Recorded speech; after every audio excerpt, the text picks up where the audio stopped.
پاک سرزمین پارٹی کے سربراہ نے بانی MQM کو کمیونٹی پر بدنما داغ قرار دیتے ہوئے دعویٰ کیا ہے کہ 2018 کے الیکشن تک بانی MQM اور متحدہ پاکستان نہیں ہوگی۔ کراچی میں بوہری کمیونٹی کے روحانی پیشوا سیدنا مفضل سیف الدین سے ملاقات کے بعد میڈیا سے بات چیت کرتے ہوئے PSP چیئرمین مصطفی کمال کا کہنا تھا، بسم اللہ الرحمن الرحیم، میں انیس قائم خانی بھائی اور وسیم آفتاب بھائی، ہمارے جو سینٹرل کیبنٹ کے لوگ ہیں، اور پلس آصف حسنین بھائی جو ہمارے کراچی کے پریزیڈنٹ ہیں پاک سرزمین پارٹی کے ڈویژن کے، ہم لوگ آج یہاں پر سیدنا صاحب سے ملنے آئے تھے۔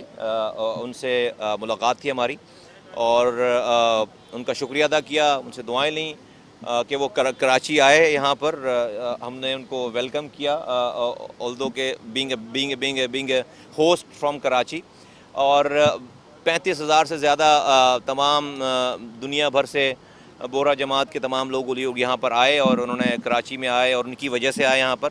اور میں نے ان سے ریکویسٹ کی کہ ہر سال جو ہے اس طرح کے 10 دن اگر وہ دیں گے کراچی کو، تو کراچی کی اکانومی جو ہے ہر سال اور اچھی ہو جائے گی۔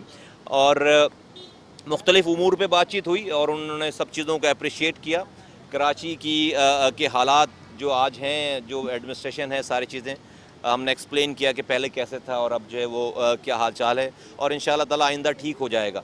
تو اس طرح کی ساری بات ہوئی نارمل۔ تو ہمیں یہاں پہ ہم نے ان کو سے دعائیں لینی تھیں، سلام کرنا تھا، چونکہ کراچی آئے ہوئے تھے، تو پاک سرزمین پارٹی کی طرف سے ایک ہائی لیول ڈیلیگیشن جو ہے ان کو ملنے آیا تھا آج۔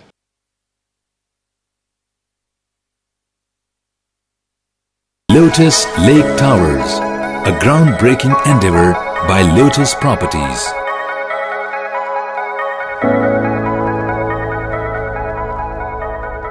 یہ ہے خبر کا جہاں، اور آپ دیکھ رہے ہیں TNN TV۔